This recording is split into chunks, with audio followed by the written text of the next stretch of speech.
I'm Jenna Blake. I'm 34 years old, and 3 days ago, my 10-year-old nephew dropped a truth at a family barbecue that split the air like thunder. It wasn't loud, it wasn't dramatic, but it cracked something that had held firm for 30 years. He looked right at his mother, my sister Chelsea, and said, "She flies the jet." That's it. 6 words. No exaggeration, no build-up, just certainty. Before I can continue my story, take a moment to like the video and subscribe, but only if you genuinely enjoy what I do here. Drop your location and local time in the comments. I love seeing where this story lands around the world.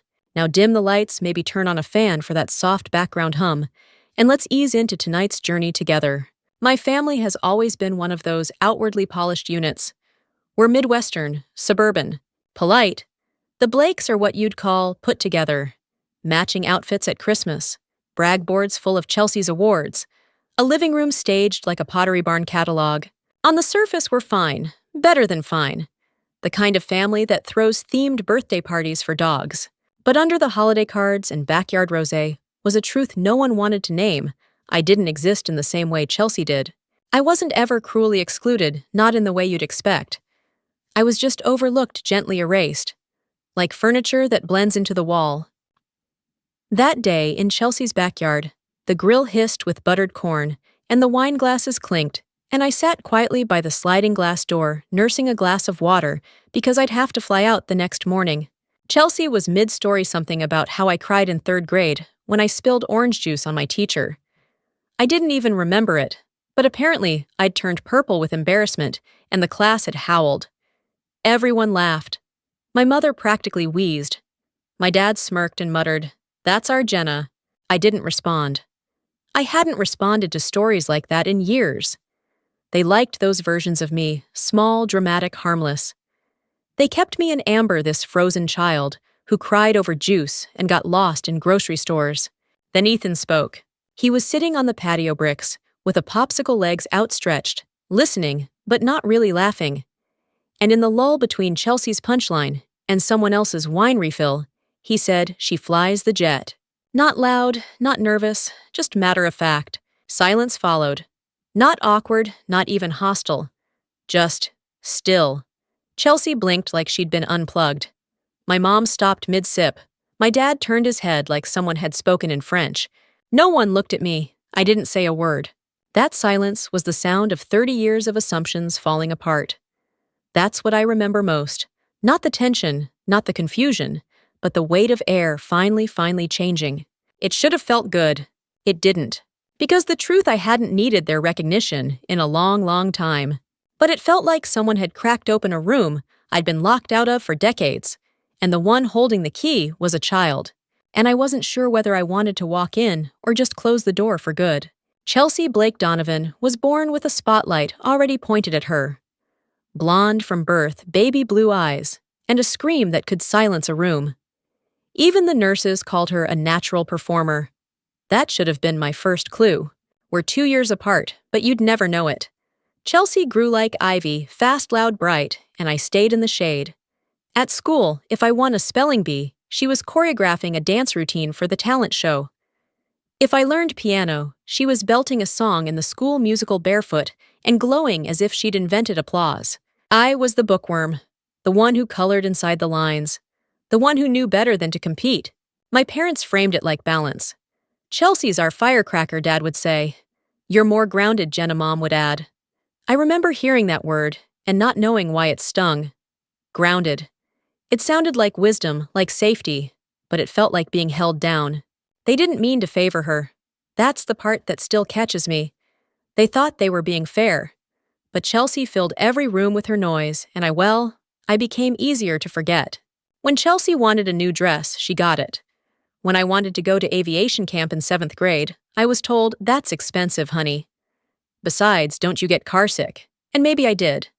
But flying felt different. At family dinners, Chelsea ran the table like a late-night host. Her stories had arcs, punchlines, and audience participation. Mine didn't get far. I learned to laugh at her jokes even when I was the punchline. It wasn't always cruel. That's the tricky part. It's easier to rebel when someone is openly awful. But Chelsea's dominance came wrapped in charm. She'd hug me too hard. call me Jaybird in front of her friends like it was a compliment. She wasn't a villain, just central. And I wasn't. By high school, she was on homecoming court. I was shelving books in the library after school. Not because I loved it, but because I needed the money. I was already looking up flight school prices. Already dreaming of Sky. I remember one night sophomore year sitting in my bedroom while Chelsea FaceTimed 3 friends at once. I had a flashlight under the covers, not for reading, but to quietly fill out an application for a weekend intro to flight program near Akron. I forged my dad's signature. He never noticed. That was the first time I realized I might not need their permission to fly. I just had to stop waiting for them to look up. It's funny thinking back now. Chelsea always thought I was quiet because I didn't have much to say. Truth is, I was learning how to listen, how to watch, how to move in the space between words, and eventually how to leave. Because when your family turns you into background noise, sometimes the best thing you can do is let them keep talking and quietly build your runway elsewhere. Jenna's just grounded. That was Mom's favorite phrase whenever anyone noticed the difference between Chelsea and me. It started as a compliment, I think. Teachers said I was mature, practical, level-headed. I didn't need hand-holding, didn't stir up drama. But somewhere along the way, grounded stopped meaning sensible and started meaning invisible. It meant I didn't need praise or attention or recognition. It meant I wouldn't fall apart if they didn't clap. So they didn't. Chelsea's spark got the spotlight. My steadiness got silence. I internalized that early. Every family dinner, every parent-teacher conference, every holiday where Chelsea unveiled some new hairstyle or performance or accolade, it was always followed by some version of Jenna. She's doing fine. Not great, not proud of, just fine. I remember when Chelsea got accepted into a marketing internship in Chicago one summer. The whole house celebrated. Dad grilled steaks, Mom made sangria, balloons, literal balloons. When I got accepted into an early entry aviation program in Arizona, I told them in passing while I unloaded groceries. "Oh," Mom said. "Is that safe, honey?" Dad looked up from his phone long enough to say, "Huh, that's interesting." That was it. I wanted to be angry, but I wasn't. Not really. Just tired.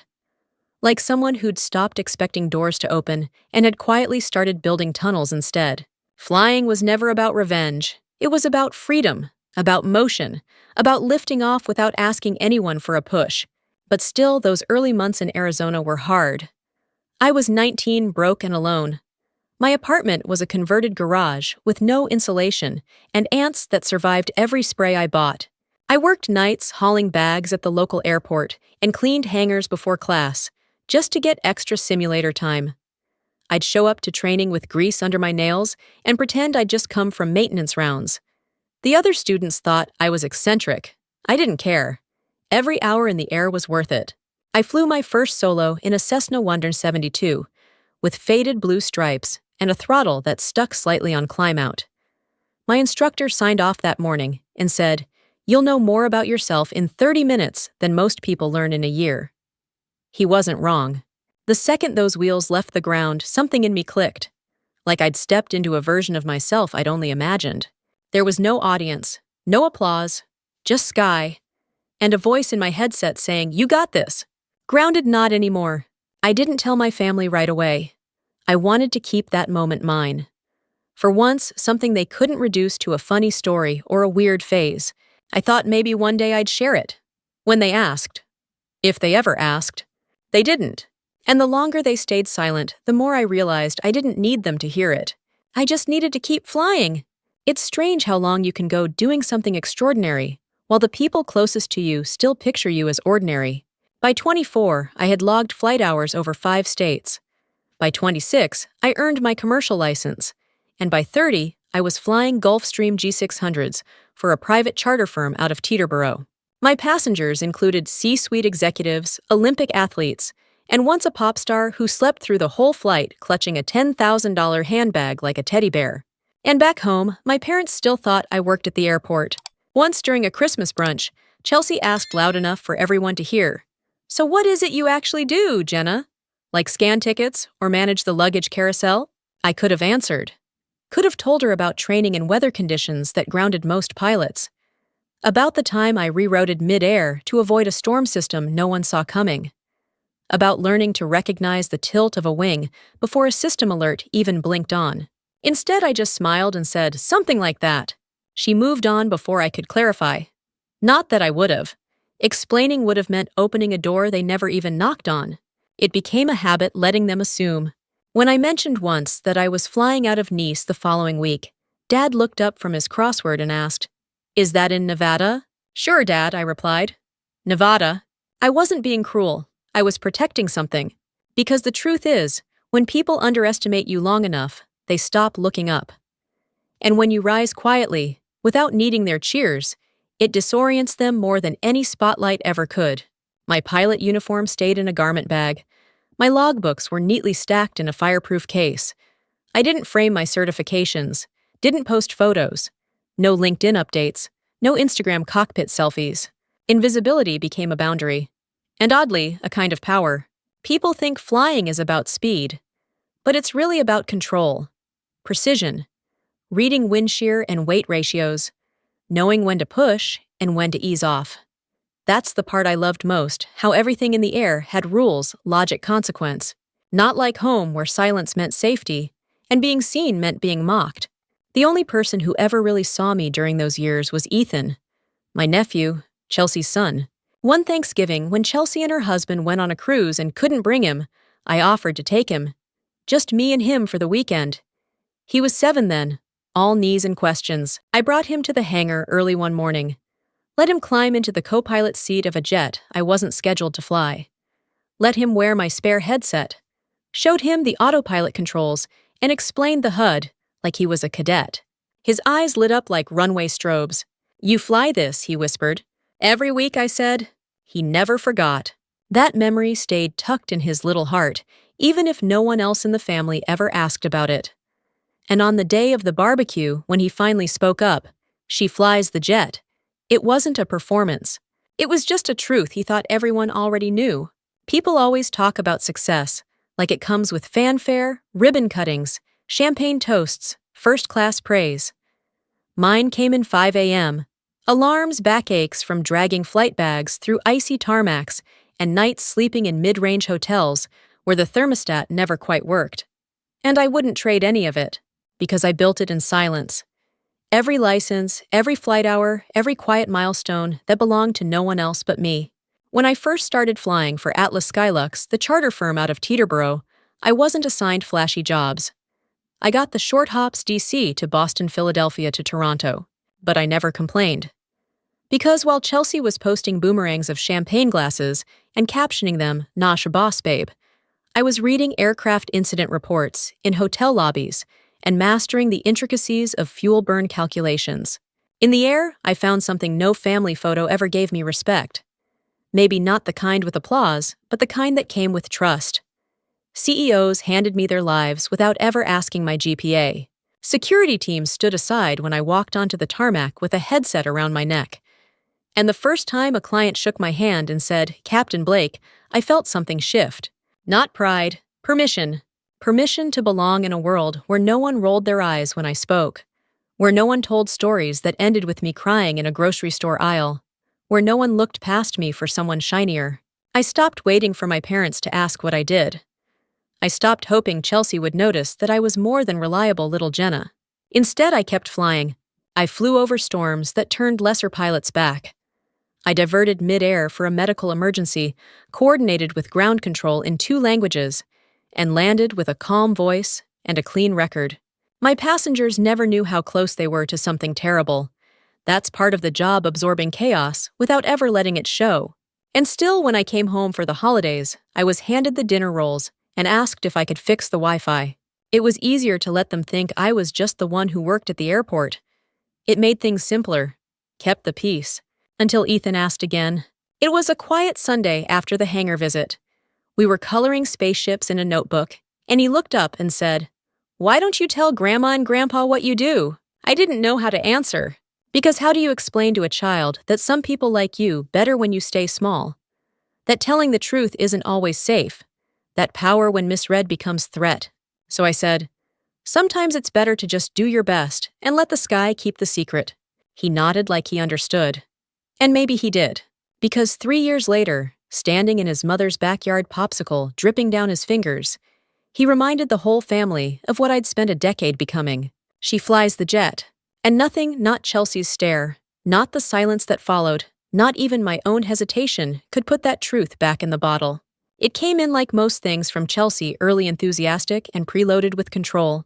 A group text at 6:02 a.m. on a Wednesday, family BBQ at our place next Saturday. Bring whatever. Let's catch up, it's been too long. No punctuation after whatever. Just that casual nudge that said, you'll show up right, because I said so. Usually I wouldn't. I'd have a standby flight, or a night rotation, or simply nothing to say. And all those would be true. But that morning, something in me paused. My finger hovered over the message. I typed I'll be there and hit send before I could give myself the usual off-ramp. Regret came almost instantly, like stepping into a familiar trap barefoot. Because I knew how it would go. Chelsea's parties weren't casual affairs. They were curated events practically sponsored by throw pillows and rosé. She'd float through the crowd like she was up for election, while I'd refill the ice bucket or slice watermelon into someone else's bowl. But I didn't take it back. A few days later, another message. Bring your famous fruit salad. People still talk about it, lol. I hadn't made that salad in years. No one talked about it. But I replied sure, and made a mental note to grab overpriced berries the next time I landed in New York. Then came the photo. A snapshot of her backyard white string lights, color-coordinated cushions, a fire pit with a decorative arrangement of lemons in a bowl that had no business being outside. Ethan's new soccer net stood like an afterthought turned prop. Chelsea wasn't inviting us over for burgers. She was staging a brand moment. And I was expected to show up like a functional prop in her gallery of familial perfection. That Saturday was hot and cloudless. The kind of afternoon where the heat bakes the sidewalk and everything smells faintly of sunscreen and vinegar. I parked 2 blocks away. Habit. I never liked giving them too much to judge. My car wasn't flashy, but it was mine. Bought in cash. Maintained by a woman who could replace a tire between flight briefings. I wore linen. White shirt slacks, no makeup. Hair up, no jewelry. Neutral, unassuming. Not because I didn't care, but because I didn't want to offer anything they could grab onto. The backyard was already full. Neighbors, cousins, former family friends, whose names I hadn't heard since high school. Chelsea floated near the drinks table in a sundress that matched the color scheme of the napkins. Well, look who decided to show up, she chirped, spotting me halfway through, pouring a second glass of wine. And right on time to help with the corn. You always were the quiet, reliable one. I smiled. Nice to see you too, Chelsea. She handed me the tongs like it was a baton. Like I'd accepted my role again. Background support, the helpful sister. The steady one who didn't ask for space because she'd long since stopped expecting any. I took them, not because I agreed with her, but because sometimes the best way to rewrite a scene is to let everyone else follow the old script, right up until you change the ending. It didn't take long for Chelsea to slide into performance mode. By the time I'd plated the last cob of grilled corn, she had already collected her circle glass of rosé in hand, one leg tucked beneath her on the wicker bench, like some sun-kissed talk show host. The first story came easy as always. Something about a neighbor's plumbing fiasco told with exaggerated voices and wine-induced rhythm. Laughter bubbled up around her like it always did. Familiar. Predictable. Then came the shift. That pivot she always made when she needed a new punchline. You guys remember when Jenna got lost in the grocery store? She said, scanning the semicircle like a game show host, cueing for laughter. She cried so hard the store manager gave her a free lollipop. What were you like? 8? Ah, a few chuckles. My uncle smirked. Someone else, probably Lauren Fields, our childhood neighbor, let out a polite, "Ah, poor thing." Chelsea pressed on. Or the science fair. Her eyes lit up. She froze completely, just stood there like a deer while everyone watched. She didn't say a word. We had to carry her poster board out. Remember that, Mom. I didn't look up from my glass. The words rolled past me like static. I'd heard this routine before. Different story, same rhythm. Me as the quiet failure. Her as the colorful commentator. No one noticed the tightness in my jaw. Or how my hand stayed still on my knee, fingers pressing down, like I was bracing for turbulence. Then Ethan moved. He'd been sitting on the lawn legs, stretched out popsicle stick dangling from his fingers. I'd been watching him out of the corner of my eye all afternoon, detached, but observant, just like me at his age. But now he stood. "Mom," he asked, not loud but clear. Chelsea paused mid-sip, still smiling. "Yeah, baby. Why are you making fun of Aunt Jenna?" The silence that followed was different from before. Not confused, not performative, just heavy. Chelsea blinked. Her smile froze like a paused reel. "I'm not, sweetie. We're just telling funny stories. It's all in good fun." Ethan turned to me, then looked back at her. His expression was almost puzzled, as if the math didn't add up. But she flies the jet. You could hear the speaker playlist glitch in the background. The pop song paused, rewound, restarted mid-chorus. Chairs creaked. Someone's fork stopped just short of a bite. She took me to her airport. Ethan continued, completely unaware that he'd just shattered the narrative. She let me sit in the seat with all the buttons. She's a pilot. She flies people everywhere. My mother set her drink down a little too quickly. Dad looked at me like I'd suddenly grown a second head. Chelsea opened her mouth, closed it, looked back at Ethan like he'd said something in a language none of them had learned. And I didn't say a word. I didn't nod. I didn't confirm. I didn't save her from the moment, because the truth had already landed. And for the first time in my life, I wasn't the one left looking small. There are different kinds of silence. There's the polite silence that fills a room when someone finishes an awkward story and no one knows how to laugh. There's the heavy silence that lingers after a fight. And then there's the kind that feels like a dropped glass, sudden sharp and echoing in the aftermath. That's what filled Chelsea's backyard after Ethan spoke. She flies the jet. It hovered in the air like the smell of singed sugar, too strong to ignore, too strange to accept. The adults didn't know what to do with it. They weren't used to looking at me without a filter, and now they were being asked to reframe me entirely. My mother was the first to try and recover. She cleared her throat, eyes narrowed like she was recalibrating a memory. "Jenna, honey," she said slowly, "I didn't know you were flying those kinds of planes." I took a sip of water, the condensation cool against my fingers. "You never asked what kind of planes." It wasn't bitter, just true. My father gave one of those half laughs he uses when he's unsure whether to be impressed or embarrassed. "Well, I'll be. Guess you've been full of surprises." I looked at him. "No," I said calmly. "You've just been full of assumptions." The silence deepened, not dramatic, not angry, just still, like the air in a pressurized cabin before takeoff. Aunt Carol piped up her voice, artificially cheerful. "Well, I think that's wonderful. Not many people do what you do right." "That's something, huh?" The murmurs of agreement followed, mumbled affirmations from people who hadn't made eye contact with me once all afternoon. But I wasn't interested in forced praise. Not now. What mattered was Ethan. He stood by the patio now, arms crossed over his shirt, looking not proud but certain. He didn't say it to defend me. He didn't say it to win an argument. He said it because it was the truth, and no one had prepared him to pretend otherwise. Chelsea, still seated, still holding her glass, had gone very quiet. For the first time, maybe ever, she looked unsure. The curated persona, the effortless confidence it had cracked. "Why didn't you ever say anything?" she asked, not in accusation, but almost like she was asking herself. I thought about that. I really did. I thought about every school event, every birthday dinner, every time I let her dominate the conversation, because it was easier than asking for space.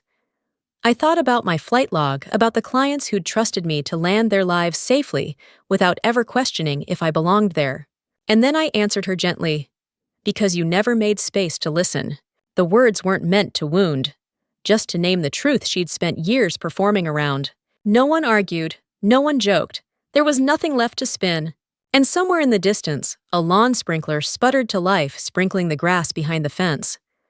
Life kept moving, but the air around us stayed still. I stood smoothing invisible wrinkles from my slacks. Ethan came to my side, like it was the most natural thing in the world. "Are you leaving?" he asked, voice softer now. "I think I've been here long enough," I said. He looked disappointed. "Will you come back?" I crouched so only he could hear me. "That depends. You still want to learn what all the switches do?" His face lit up. "Yeah." Then maybe, I said, "one day." I didn't walk out with drama. No slamming gates, no teary goodbyes. Just the quiet shuffle of chairs behind me and the soft click of the latch as I stepped back into the front yard. The sun was low now, amber against the pavement. The kind of light that makes even cracked sidewalks look like something golden. I didn't cry. I didn't gloat. I didn't replay the scene for some imaginary crowd in my head. I just breathed. For years, I'd let them define me by what I lacked volume sparkle stories that landed with a laugh. And I'd let them. I let them believe I was the quiet one because I had nothing to say, the grounded one because I lacked ambition, the steady one because I had no fire. But none of that was true. I was quiet because no one made space for the whole story. And eventually, I learned to hold my truth like a passport-valid private and not owed to every customs booth along the way. They didn't ask, that was the heart of it. Even when I changed, they held on to their version of me because it made everything easier. Every family has its roles, the golden child, the fixer, the ghost. I was the reliable background, the ghost in the frame. I didn't fight for attention, I didn't push, I just slipped away altitude by altitude. And in doing so, I learned something nobody there seemed to understand. You don't have to announce a departure to leave. When people say, "Why didn't you tell us?" they usually mean, "Why didn't you demand we see you?" And the truth is, I was done asking. I didn't need a moment, I needed peace. Some part of me had always hoped quietly, secretly, that someone would notice anyway. That maybe my mother would see the way I packed light with military precision. That my father would catch the way I scanned the sky out of habit. That Chelsea would connect the dots from my vague job titles and my clipped schedules. But they never looked closely. And honestly, maybe I didn't want them to. Maybe keeping it mine was safer. Because once you've spent a childhood being rewritten into someone else's version of you, you learn to protect the parts they'd mishandle. My career wasn't a rebellion. It wasn't a statement. It was a reclamation. A declaration of self away from their noise. Up there in the air, no one cares what your high school superlative was. They care about airspeed, weather patterns, fuel calculations. You don't fly a jet on charm. You fly it on discipline, logic, and the unshakable belief that you belong in that cockpit. And for me, every takeoff was a quiet reminder I've built a life they never saw coming. Not because I wanted to prove them wrong, but because I stopped waiting for them to be right. So no, Chelsea, I didn't say anything, because it wasn't your story to tell. And I didn't need your stage to live it. The morning after the barbecue, I was 37,000 feet above the Atlantic, cruising in smooth air, wrapped in the kind of silence I chose. That's the difference, isn't it? The silence at Chelsea's house was the kind forced on me, the kind used to erase, to overlook. But up here in the cockpit, silence is sacred. It means everything's working. It means you're in control. It means trust. The cabin was dim, passengers asleep. My co-pilot was reading over our next descent check. Outside, the sky stretched violet and endless, with a soft ribbon of cloudline below. The sun hadn't risen yet, but there was a faint orange smear on the edge of the world, proof that it would. I thought of Ethan. The steadiness in his voice. The way he didn't flinch when the truth landed, even when everyone else did. She flies the jet. Not she used to, not she's trying to. Present tense, certain, irrefutable. He saw me because I let him. Not for recognition, not for redemption, but because he asked. That was what made the difference. He looked at me like he knew I wasn't just the reliable one or the helper. He saw the pilot, the person who charted her own course when no one offered her a map. Chelsea's face flashed in my mind again, tight-lipped, wide-eyed, small, in a way I'd never seen before. It wasn't hatred. It wasn't jealousy. It was the dawning realization that the version of me she had clung to like a security blanket had never been real. That she had made me small to feel large. And now she couldn't anymore. I don't expect her to bring it up again. I don't need her apology. Because acknowledgement built on pressure isn't truth, it's performance. And I've flown too far for that. I'll always care for my family, but I won't shrink for them. They may never understand the runway I built in secret, or the storms I've flown through, or the way I chose freedom over fanfare. But that's the cost of quiet strength. It's only loud to those who've been trained not to hear it. As I adjusted the heading slightly and watched the horizon tilt just enough to catch the first glint of daylight, I felt no need for applause. No crowd, no spotlight, just altitude, velocity, and calm. That's all I've ever needed. Because up here above the questions, the small talk, the dinner table laughter that always left me out, this is where I belong. The sky doesn't ask where I've been. It just clears the air and lets me fly. Sometimes the loudest transformation happens in silence, not when we shout who we are, but when we simply are unapologetically, without seeking approval. Have you ever been boxed into someone else's version of you? What did it take for you to break free? I'd love to hear your story. Drop it in the comments, someone out there needs to read it tonight. And if this journey resonated with you, please like, subscribe, and share it with someone who's quietly building their own wings. Remember, you don't need to shout to be powerful. You just need a clear sky and the courage to take off.